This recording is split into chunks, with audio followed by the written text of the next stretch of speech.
Book 2, this is Alan Lonely Bookshelf. I've been requested to make a video, so here we go. This is what I've been reading, and also I'll tell you what I plan on reading.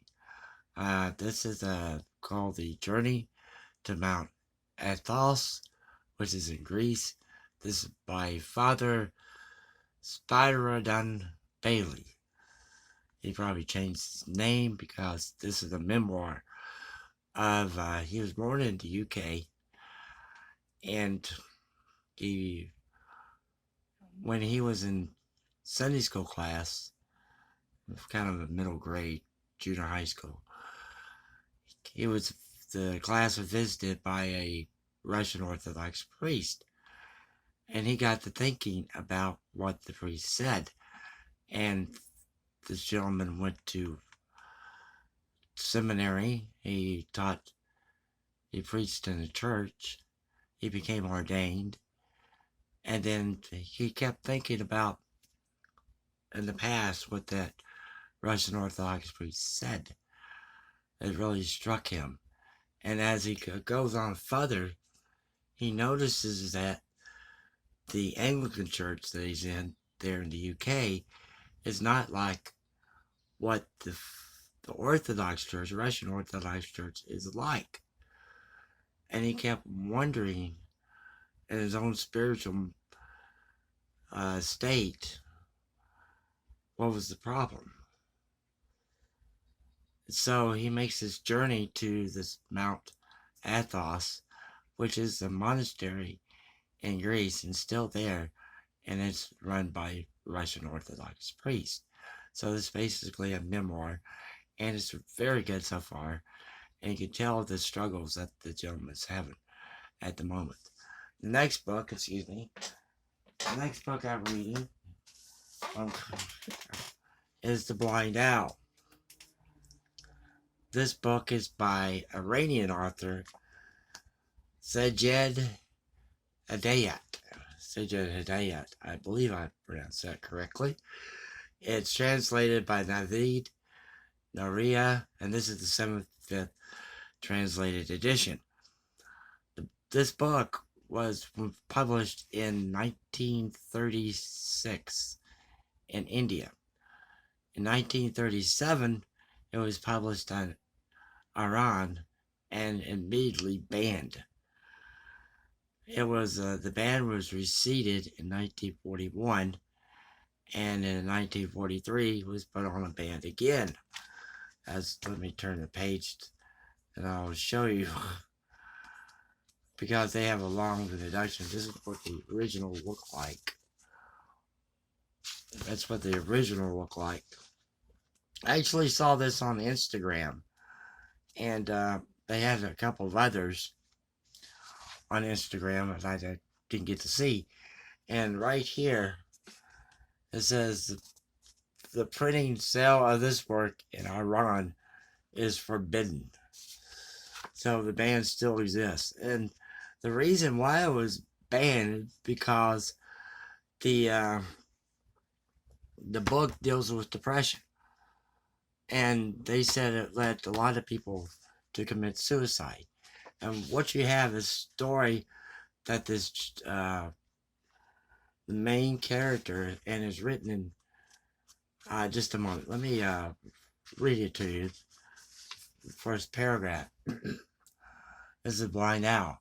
In life there are wounds that, like the leprosy, silently scrape at and consume the soul in solitude. This agony cannot be revealed to anyone, because they generally tend to group this incomprehensible suffering with strange and otherwise rare events.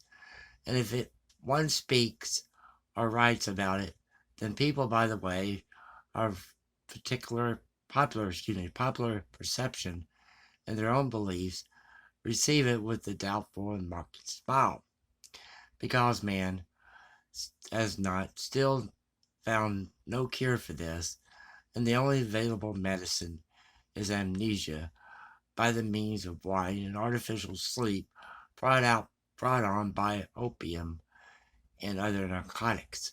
But alas, the effects of these medicines are at best temporary. Instead of providing relief, After a while, only add to the intensity of pain. While there be a day when someone discovers the secret of these supernatural events, that reflection of the shadow of the soul that manifests itself between awakening sleep and the state of purgatory and unconsciousness. I am only going to relate one of these events which I myself experienced, and which moved me to such a degree that I shall never forget it. It is an ominous mark shall fill my life with poison for as long as I am alive. For the day of creation to that place which is beyond the understanding of man. I write poison, but I want to say that I have always and will always bear its mark that was branded with a hot iron.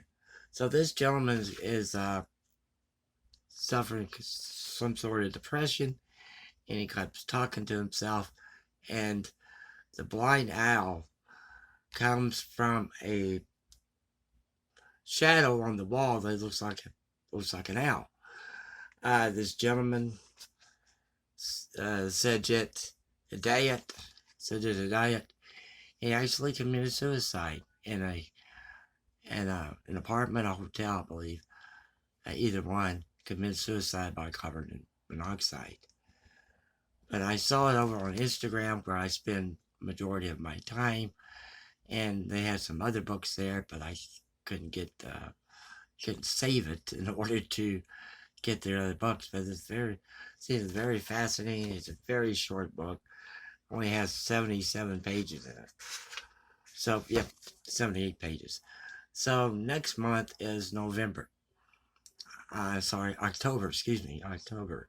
And that means Halloween. So, I'm usually not a seasonal reader, but I decided to read this one because it's been on my shelf right here for a long time. I bought it at a library bookstore. They had a sale, and I picked it up for like a quarter. And this is a ghost stories from a country that doesn't exist anymore. And it's a very short, as you can see, it's very, very short, and it's very compact. And there's a lot of stories in here, and it was originally published in 1966 by the Oxford University Press. And this has, let's see, yeah, it has a lot of stories in it by the by different authors. So it has like the guest, the old apple tree, the caterpillar, the bones, stars, the red scarf, and this would be very interesting to read. And it's just, like I said, it's a ghost stories from a country that doesn't exist anymore. And so far, I haven't told you what that country is. This one right here is called The First Morning Service with Father. I was, he said, only 9 at the time. I cannot recollect every detail. I will tell you as much as I can remember. My older sister also knows about it, but my younger brother does not know anything. I am not so mad as to tell him. Mother always told me much when I grew up, began to ask questions. Father, of course, never said a word. So, the country is Yugoslavia, which this mark over here is marked it off, but it's Yugoslavia. Short stories. Well, it's not ghost stories, short stories. I thought it was ghost stories, excuse me. But this will be interesting to read. This is from the World's Classics, and you have American, Canadian, Australian, New Zealand, Scottish, Welsh, and modern Irish. Modern Irish, I wonder if there's ancient Irish. I'm not sure. Well, thank you very much for watching. Be sure to like and subscribe, and I thank you for the new subscribers I have.